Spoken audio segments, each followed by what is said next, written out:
In this video, we're going to talk about suctioning a tracheostomy. Now, you may need to do this before you do trach care or just because the patient requires suctioning. Just make sure that you assess the patient before you start so that you know what their lung sounds are and what their oxygen saturation is before and after suctioning.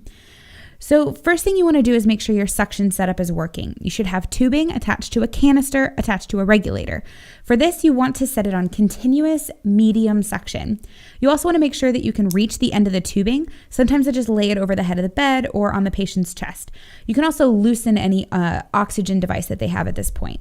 So the first thing you want to do is open your sterile water container and just set the bottle on the table between you and the suction kit. Now you can open your suction kit and put on your sterile gloves from in that kit.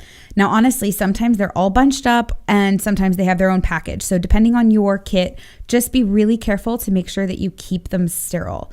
Now, in this little kit, what you should have is the sterile gloves, the suction tubing, the suction catheter itself, and a little cardboard water container. So once you get your gloves on, you want to open that little cardboard water container inside that sterile package and set it up on your sterile field. Now, sometimes, especially if I get another package of gloves, I'll actually use my sterile gloves package as my sterile field here. So open your little cardboard water container. And the next thing you want to do is grab the suction catheter in your dominant hand. Put the tip downwards and wrap it backwards around your hand. That way you can grab onto the plastic end of the suction canister. Now with your non-dominant hand, you can grab the sterile water, pour some sterile water into the container. Remember, that hand is no longer sterile. Grab the suction tubing and connect it to the plastic part of the suction catheter, being careful that only your sterile hand touches the catheter. Now at this point, you are ready to suction. So use your non-dominant hand to move any oxygen mask if you have it. And with the same hand, you're going to use to control the suction port with your thumb. So you're going to slowly insert the catheter into the tracheostomy until the patient coughs or you meet resistance. And then you're going to apply intermittent suction while you twist the catheter on its way out.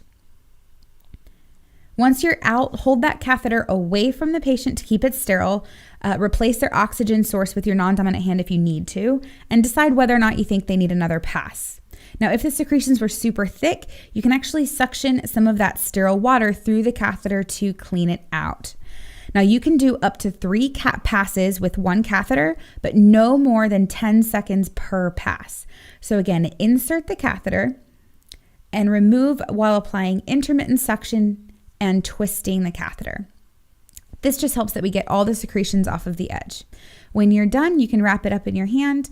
Again, make sure that you see the patient's oxygen saturation is improved. And then you always want to listen to their lungs again to make sure that you've actually made a difference and gotten the secretions out that you wanted. All right, guys, I hope that was helpful. The more that you practice these skills, the better you'll get at them. All right, go out and be your best selves today, guys. And as always, happy nursing. Thanks for watching another nursing.com lesson. Click the link below in the description to watch thousands more lessons over on nursing.com. Also, be sure to hit the subscribe and the little bell to make sure you're reminded when new lessons come out. And if you want to just keep watching more lessons, go ahead and click this video over here to continue learning. Like we always say here at nursing.com, happy nursing.